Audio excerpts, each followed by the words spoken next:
and welcome to today's episode of The Daily Blend. I'm your host, AC, and we are joined in studio today by Charlotte Brumfield,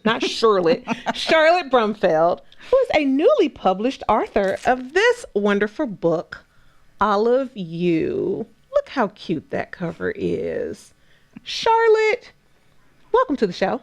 Thank you. Thanks for having me. Of course. Nice to have you here. Now, Charlotte, we know each other. We do. And you were keeping a secret. I was. From everybody. Nobody knew you were writing a book, Charlotte. They did not. It has been in the works for a while. In my brain, a long time. And then it finally developed and came to fruition within the last 3 years. It started as kind of a joke with family about funny things, olives and everything pickled, because my husband can't go to the store without buying something pickled. And then we have some goofy family stories about olives and our love for those.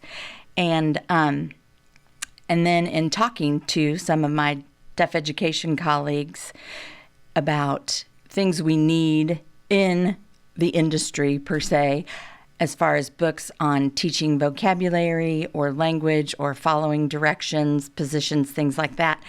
And I had a little bit of a light bulb.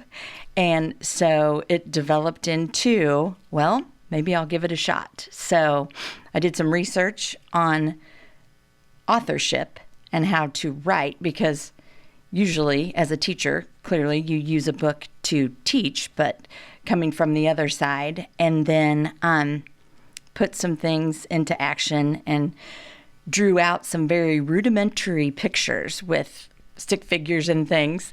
And then when I had my text and pictures together and photos of every layout, I guess, I called my friend Marion in St. Louis, who is an artist, and asked her if she would be interested in hopping on board. And greatly, I'm so grateful that she said yes. And she had not illustrated a book before, but has done many other things. She's very talented. And so we got together and several times had meetings and developed All of You. And then after that, my friend Elaine, and often running publications, guided me through the process. So it's been a real learning experience. And so the personal and the deaf education or just educational portions are kind of a fusion in the book. Yeah, and I can see that as I flip through. And then also, like, there are some familiar things in here, like G&D Pizzeria. Very. Is prominently featured in the book. Yes. Which is where you had your lunch party. Yes. For the book recently. And that was fun. Mm-hmm. And how awesome is that? And olives are everywhere in this book. And I love here what you've incorporated in the Ole Miss page. Yes.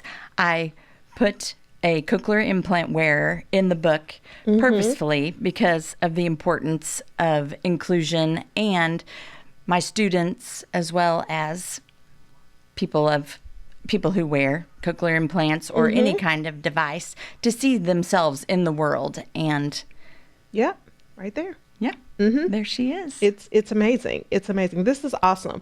And your kids who are featured in this book, you surprised your kids with this. I did. Once it was published and I had a hard copy in hand, we got together when they were both in town, and I was able to surprise them as a gift, and their reaction was pretty funny. They were like, "You what? Yeah. You wrote a book?" And so then I could finally talk about it. Yeah. And it's out there. It's in the world, and so it's been fun so far. Well, it's amazing, and it's awesome, and I love the concept. And I love you on the front cover with the babies in their olive costumes. Yes. And Marion, the illustrator, took creative license in my stick figure. You couldn't tell that I was even me, and I definitely didn't have a costume on, but she worked that up, and Bubba is my grandma name. That's your grandma name? Yes. Because I understand that you have to have a grandma name these days. Right. That's a thing now. It is. And that was kind of developed from a children's book as well. Babushka is the one who knits the mitten in the mitten for Nikki, the Jan Brett book. And so you shortened.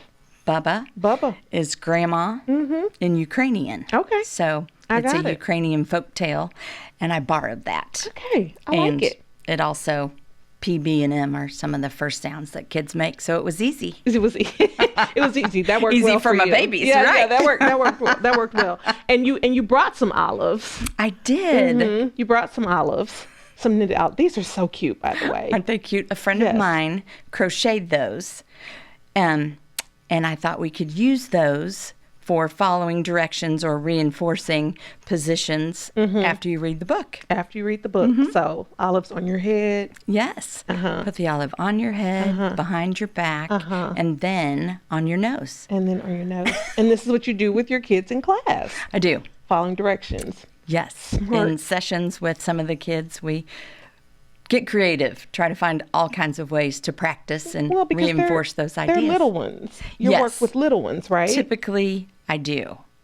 And right now, I go up to second grade. Yeah, so those are still little ones. So this kind of stuff is perfect for them. It is. Learning language and, like I said, through all different kinds of creative experiences. Yeah, well, they won't forget this. They won't forget the olives.